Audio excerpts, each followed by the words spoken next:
Hello everyone, welcome to this video in the series all about arithmetic operations.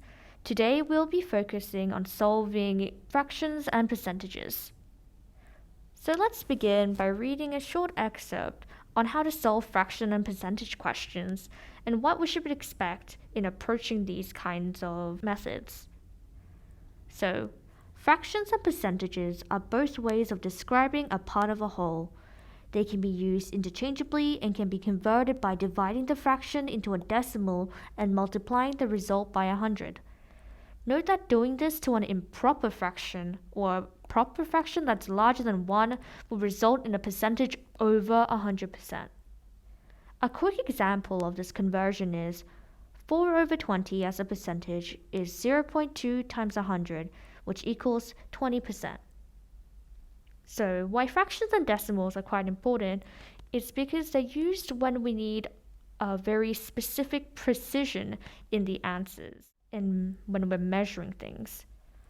So these kind of questions will mostly apply in statistics, where questions might ask you to calculate someone's exam score or possibly a probability question. So let's break down this conversion between fractions to percentages. So, as we see, the first thing we need to do is convert the fraction into a decimal. I find that when converting a fraction into a decimal, it's easier if you have a base of 10 in your denominator. So what that means is when you do a fraction, in the bottom, right here, the bottom number, it's easier if it's in the tens, or if it's under 100, or even 1,000. By that I mean, it's because if you go 1 out of 10, that definitely equals 0.1. If you go 1 out of 100, that equals 0.01. If you go 1 out of 1,000, that equals 0.001, which just makes conversion a little bit easier. So in this case, if you want to make 20 a base of one of those tens, hundreds, or thousands, we can just times it by 5. Then, we know 20 times 5 is 100, and 4 times 5 is 20. So we can easily convert through this that it would be 0.20, which equals 0.2, which is how they got the 0.2 decimal. Now all we need to do is, as they say, we multiply the result by 100. And by that, we can just move the decimal this way, which means there'll be 1/10 in there, therefore it will be 20, and then we add a percentage at the end. Let's do another example just to solidify the whole process. Let's say we're converting 4 out of 25. Once again, we have to change this into a decimal, so let's go times 4. Which would give us 100 at the bottom. 4 times 4 is 16. So then that equals 0.16, which equals 16%.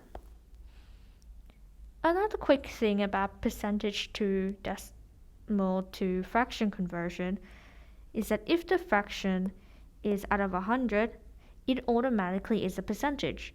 So let's say if it was 20 out of 100, that will always just be 20%.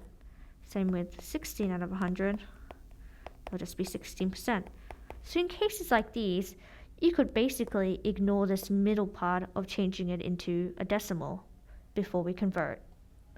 Okay, let's do some proper examples on how to apply these kinds of questions into an actual word problem.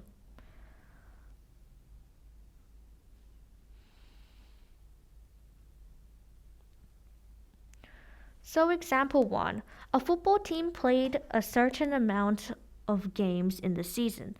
They won 2 over 5 of them and lost half of the remaining games. What percentage of the games did they draw?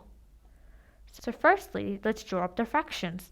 We know they won 2 out of 5 and they lost whatever of the remaining games. So if they lost half of it, then we can also assume that they drew the other half.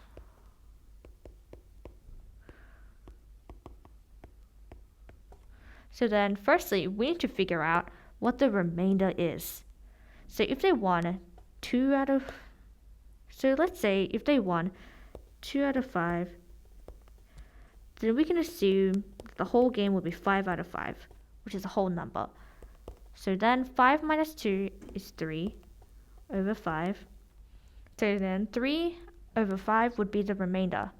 Now let's figure out how many losses and draws they had.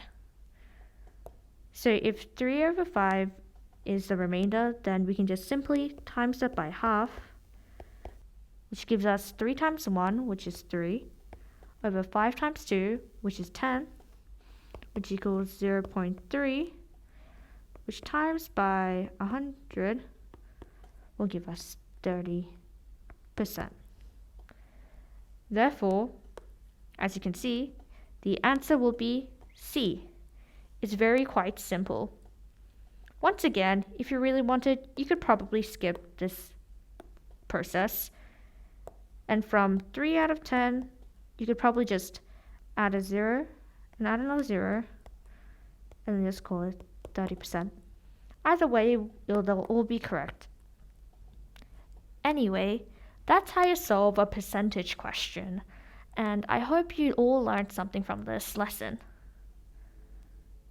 Good luck with any future fraction and percentage questions, and thank you for listening. Bye!